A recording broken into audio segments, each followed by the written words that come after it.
Hello everyone, I'm back after a frightening day that we here in Calcutta had yesterday with this super cyclone that hit us, and has hit us very badly. We are reeling under its impact, and it's going to take some time before um, we get back to kind of normalcy. Honestly, in the way the uh, nature played its havoc on our city yesterday. COVID was pushed back, into the backdrop of another fear lurking behind, while we were coping with umpun. Now that's how we pronounce it, meaning the sky in Thai. Yes, we haven't recovered yet. The most of the streets are very bad shape. Trees uprooted, waterlogging everywhere. But nature in all its fury that we saw yesterday made me think of this. And before I start, listen to this. Does this give you a clue as to what I'm going to talk about? Definitely nature, but what?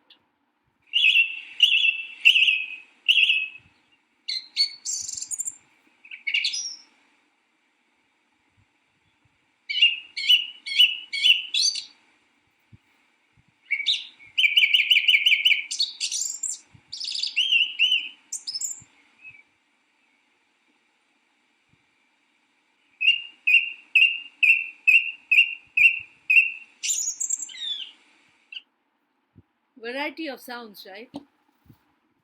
Took a guess? Yes, of course. It is the music of the thrush. The Darkling Thrush is the poem, which is the first poem in your selection, and I thought it's the right time to do a poem which is both based on absolute hopelessness and then a glimmer of hope. Because without hope, we cannot survive, right? So let's do the Darkling Thrush today. Take your texts and you need your pencil. Please do number the lines. There are 32 lines in all. Thomas Hardy's poem, The Darkling Thrush. Yes, and uh, yeah, very gloomy poem. I mean, there's a lot of history behind it. It's given.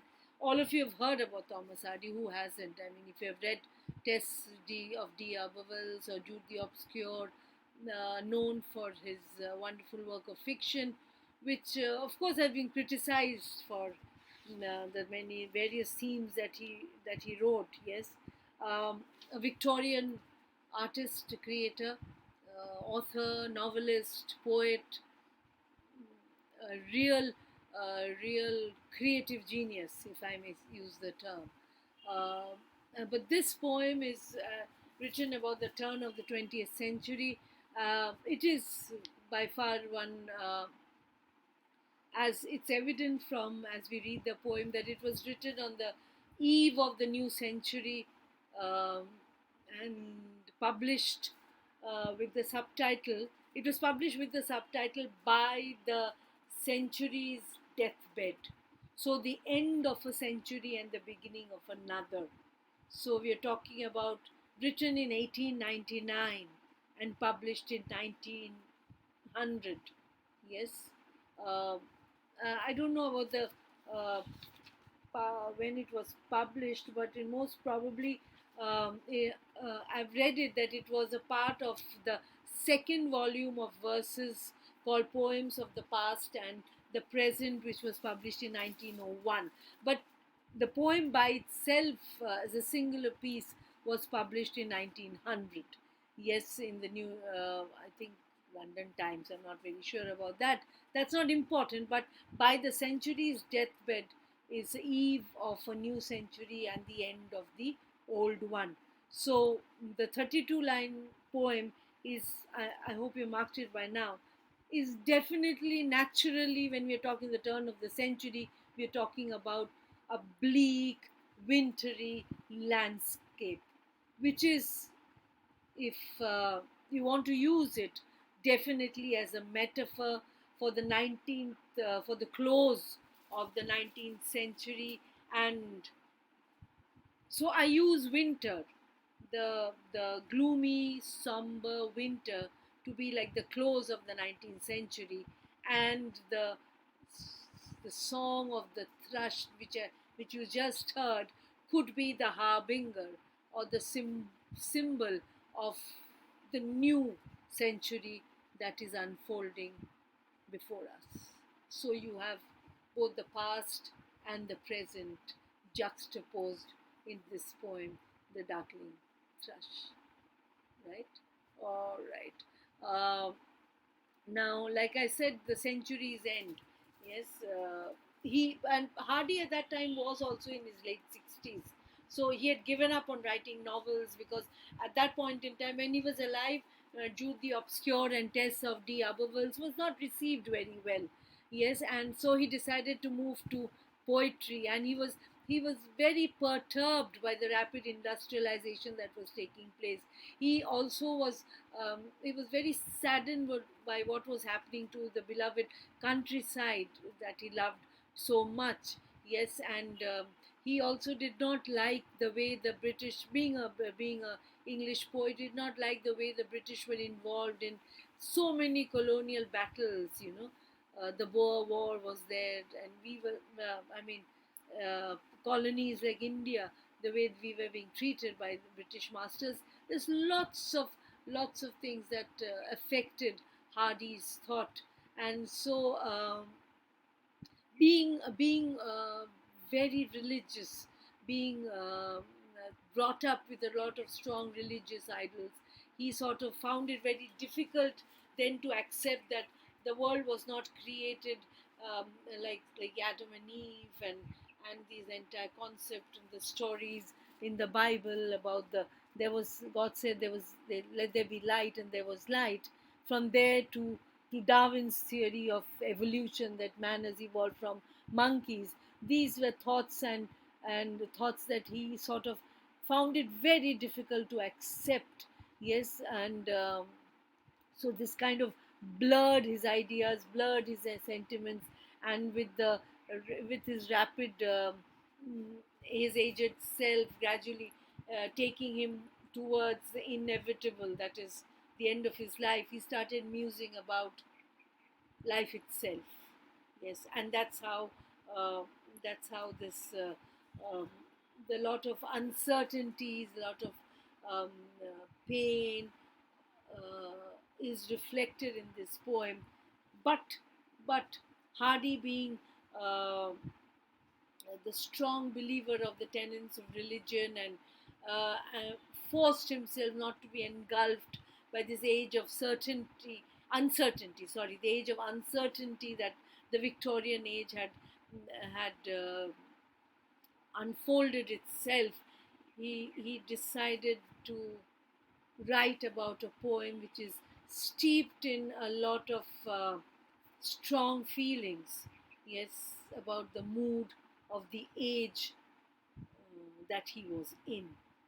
This is by way of an introduction to the poem, uh, The Darkling Thrush. Now, you see, if you look at the poem, they're very simple.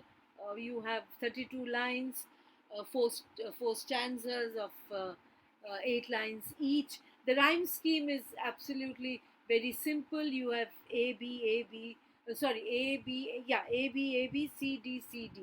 So A, B, A, B, if you look at the first stanza, I leant upon a coppice gate when frost was spectre grey, and winter dregs make desolate the weakening eye of day.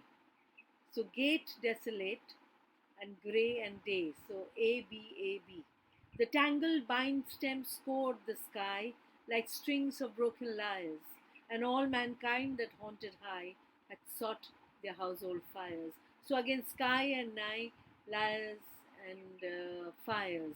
So you have A B A B C D C D. A very absolutely simply composed rhyme scheme, and it's a recurrent pattern that you will see in the four stanzas. Okay, um, so let's go to the first stanza. Now here I lent, the poet persona that he is, I am leaning against this, the little wooden wicket gate that you have, the wicket gate, you have a little uh, mm, uh, a kind of a hold that holds on to the knob on the other side. You pick up that hold, and the wicket gate opens and you pass through. Yes, the wooden gate. So he's leaning against this wooden gate, and it is when Frost was Spectre Gay.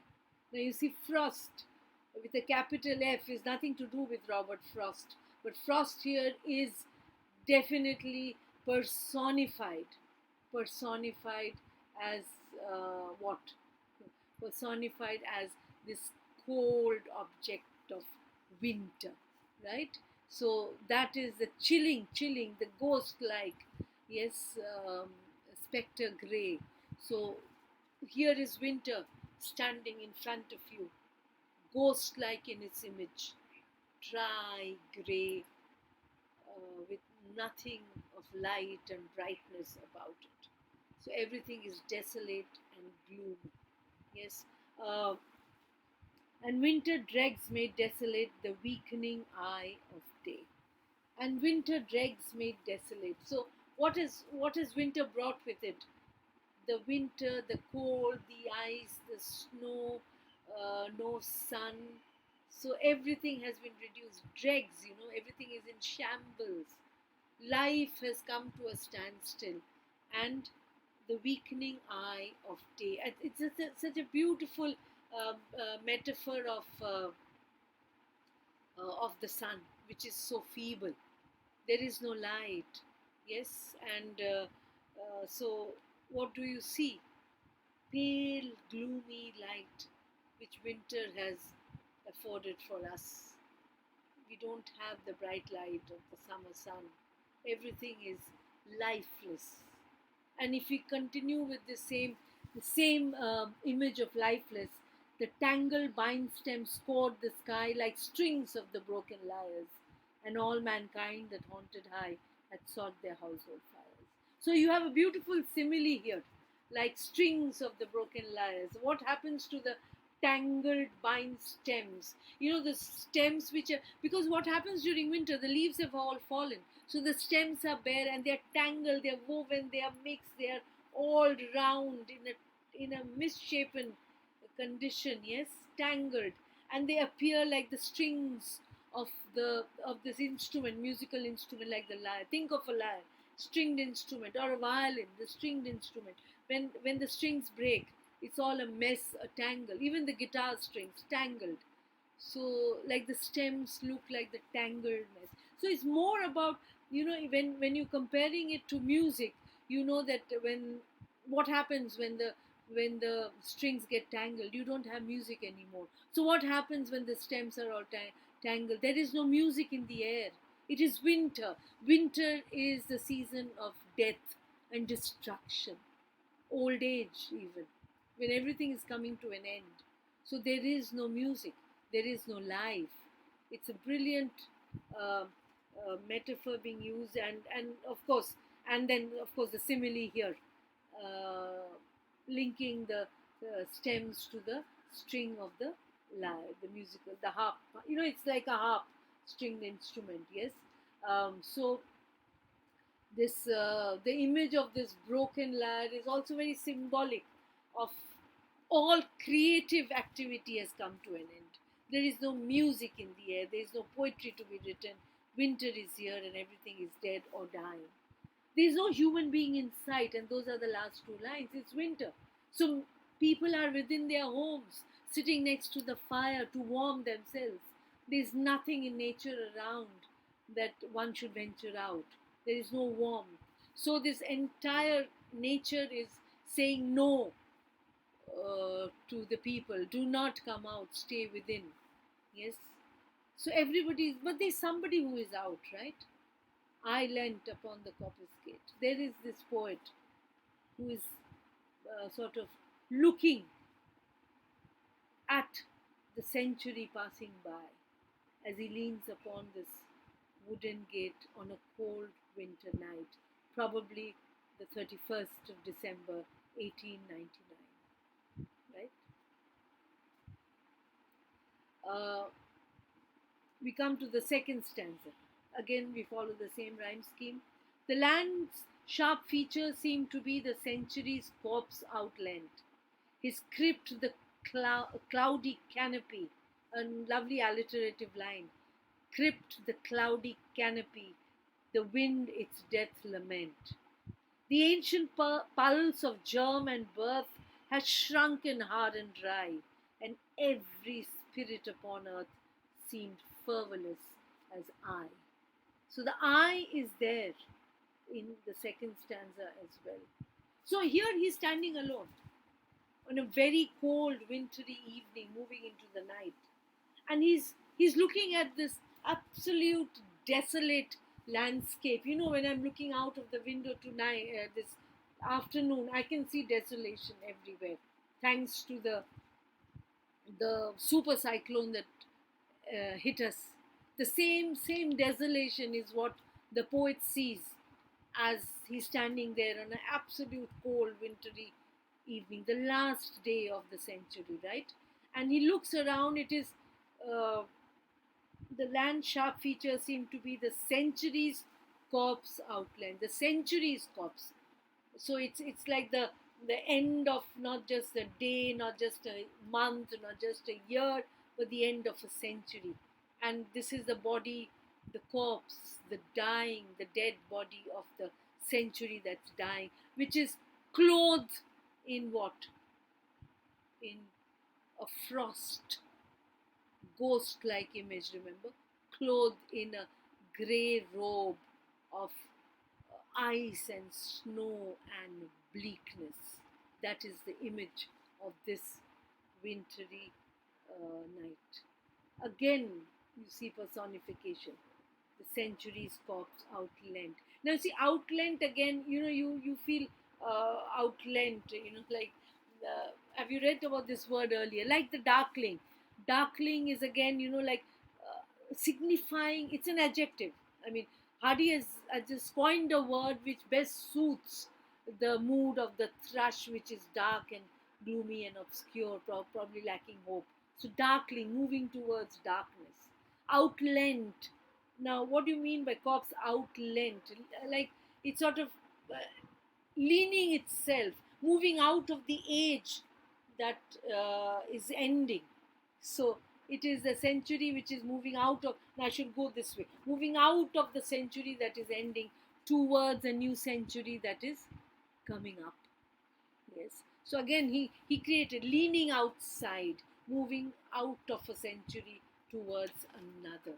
So that is this image of the last day of winter, right?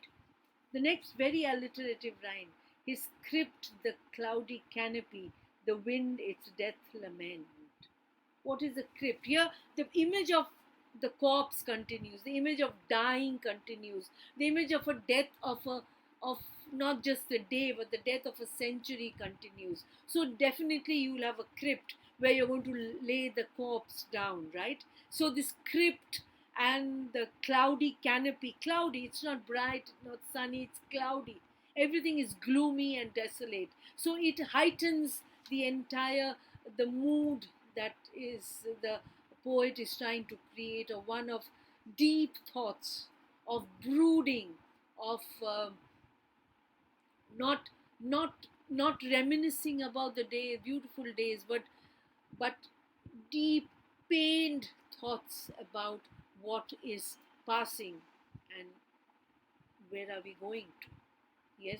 So the crypt, the corpse, the canopy, the death lament, everything as if it's like the we are creating a funeral. Yes, the images of a funeral, the sounds of a funeral, the objects associated with a funeral, everything is here. The death of a day, the death of a season, the death of a year, the death of a century.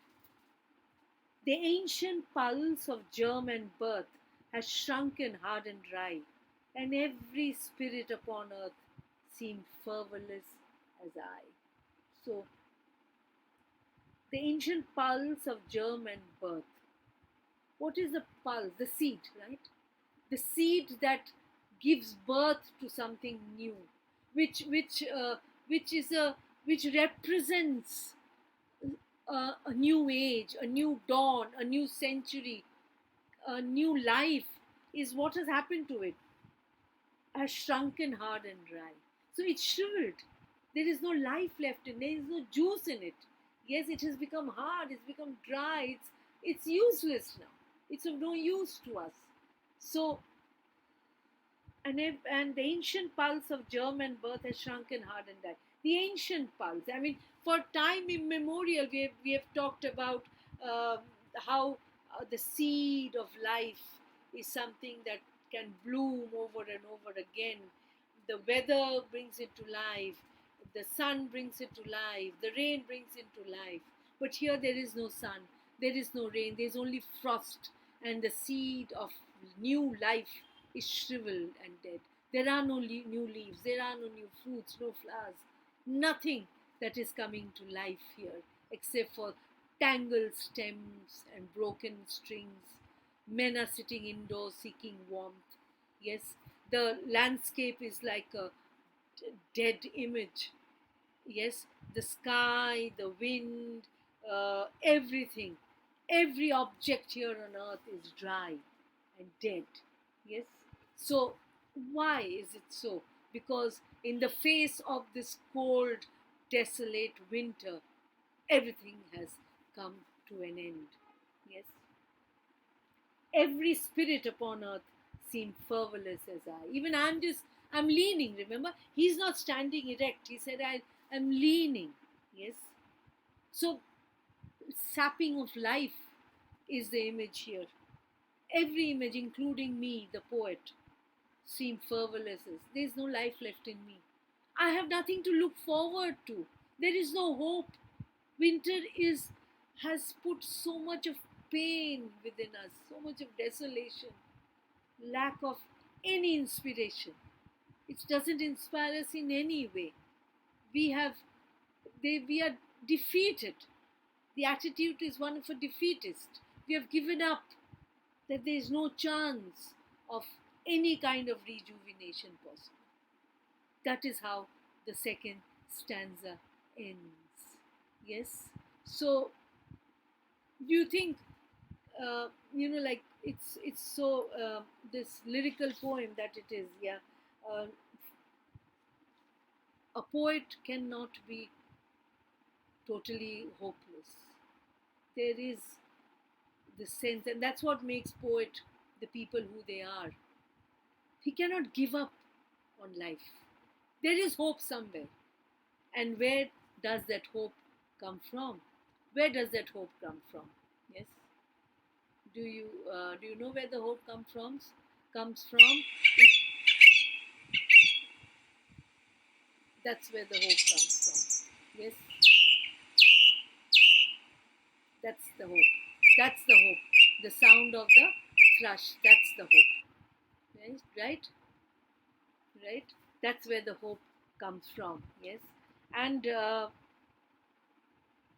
at once a voice arose. That's the sound that you heard. Among the bleak twigs overhead, in a full hearted, even song of joy ill-limited, an aged thrush, frail, gaunt, and small, in blast beruffled plume, had chosen thus to fling his soul upon the growing gloom. So little cause for carolings of such ecstatic sound was written on terrestrial things, afar or nigh around, that I could think there trembled through his happy good night air some blessed hope whereof he knew, and I was unaware. I deliberately read the last two stanzas together. Yes, so uh, this at once. Now, what when you begin a stanza with at once, what is the element? The element is of suddenness, right? The element of surprise. At once there's something. What has happened? Yes, a contrast to to all the sordidness of the past, A voice arose among the bleak twigs overhead. As if, come on, this is not the end of the world. Listen to me, listen to my music, listen to my song. That was the darkling thrush. We still call it a darkling thrush for a different reason. I'll come to that. From, from among the bleak twigs overhead. See, the twigs are still bleak. The quality of the twigs is bleak because they're just twigs, remember, dry, no life. The leaves are gone, but they are all hanging there, and the bird is sitting there on that, perched in full hearted, even song of joy illimited. It's the evening time, so it's singing its heart out. If it was me singing my lungs out, right, human? Singing its heart out, yes, in full hearted, even song of joy illimited. And what was the song about? What do we sing about? Singing of joy of what is to come. Yes, so the hopelessness of the past is replaced by this tremendous hope that the music of this bird has brought into this poem, into our lives. A song of limitless joy. That is what is important. Yes. So from you're bringing in from two stanzas of absolute lack of any hope, we are bringing in two stanzas of replete with hope, replete with new life, replete with song, creation. Yes. Uh, like, not only are we looking at the song, the first four lines, we also look at the, the object that brings in the song, an aged thrush. This is to that's why the darkling. That's why in the evening time, lack of light, gloomy, old, dark, obscure, aged thrush. It is frail. It's weak. You can see its bones. It's gaunt. It's small. The ribs are visible. It hasn't eaten. It's winter. And it's also very old. So probably its days are numbered. Yes.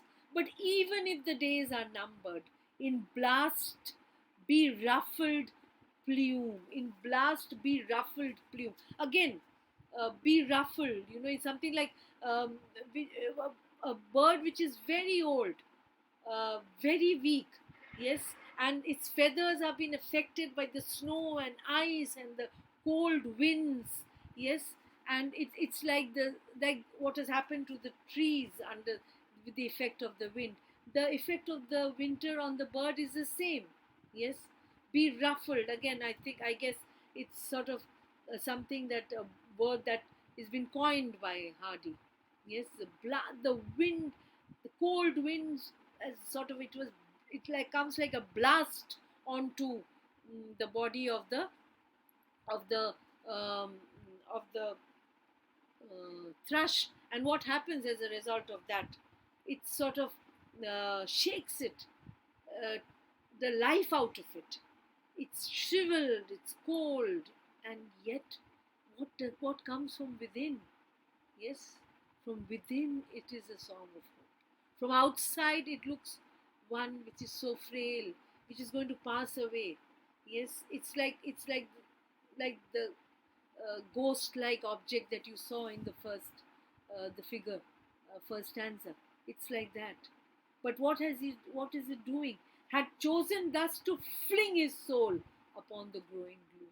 It wants to drive away the gloom of the winter night, to drive away the sadness, the desolation, the hopelessness that man is steeped himself in the last day of the last month of this century. He wants to drive it away. So, from the pit of the stomach, from its very soul, its music is coming out.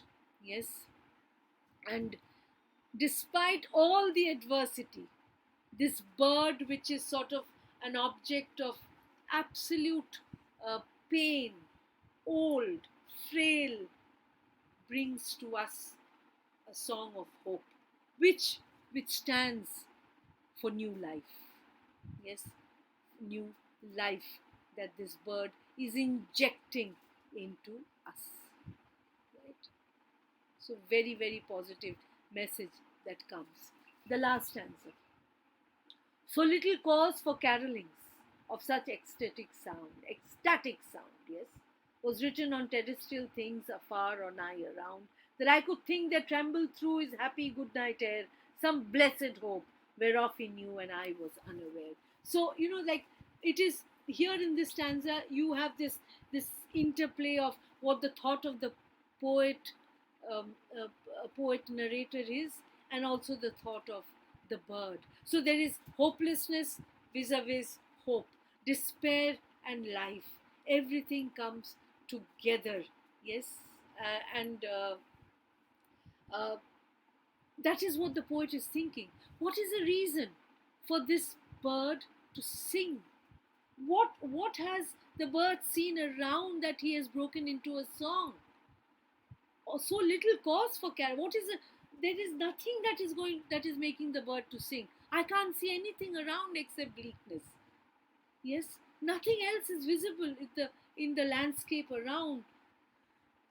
Was written on terrestrial things afar, close or far, at a distance. If I look, I can't see anything that is giving me life, that is giving me hope, that is wanting me to break into a song. So, what has this little thrush, little weak, frail thrush seen, which I haven't seen, that has made it break into a song? Yes. What is it that it can sense, which I have not sensed? Yes. So this terrestrial here is everything in this object around, on this earth, terra firma, terrestrial. Yes, or something which is probably, like something which is very sensory. Yes, material or sensory around, which is opposed to that extra sensory. Yeah, don't think about that. Something which is terra firma, on this earth itself. Yes, and so what is it? What is it that has sort of inspired this thrush to break into the song? Yes. And he says that I could think there trembled through his happy good night air some blessed hope whereof he knew and I was unaware. So what does he say? Now he says that uh, I, as a human being, I have not been able to see beyond the bleakness that nature is showing in this cold winter day. Yes. And if I go beyond, like I told you in the beginning, perhaps Hardy has not been able to see see all his rational, that rational thought that the Victorian age was promoting, which was an onslaught on his own beliefs about religion, about hope, about divinity. Everything was being questioned. So he said that what is it? Maybe he's questioning himself, that have I not seen things beyond? Have I allowed the circumstances, what is happening around, the scientific exploration, the calculating, critical analysis to overpower me, so that my inner thoughts, my inner feelings and sentiments have been totally killed? And unlike the bird song, I am not being able to rejuvenate and relive my truth. So, what is Hardy's position here? He says, some blessed hope whereof he knew and I was unaware. He says, so that means there is hope. Because if there was no hope, the thrush is not the same state as I am. I have lost all hope, but the thrush hasn't. Because the thrush has seen something in the future which I have not been able to see. So there is hope. There is, there will come a time when all that I believed in, all that I held true to myself is going to come back. Winter will pass. There will come spring. There will be new flowers. There will be new life. there will be a new century, which this thrush is sending us the message through his song, which we as human beings, the poet says, I, as a common human being, has not been able to understand. So we don't know whether he's going to turn into a hopeful being. We just know that his realization has come. There is hope, he says. I know for me there is the sense of hopelessness within me, but I also realize that this thrush and his song stands for hope. So, should I give up on whatever I've held true and take the music of the thrush along with me as I move towards the next century? That is the question with which I'm going to leave you with today. I'll come back to a discussion on this again, and we will continue for a very short lesson next time. And I leave you with the song of the thrush. There is hope. There is going to be a new life after all the challenges that we are facing. Stay safe, stay happy. See you the next day.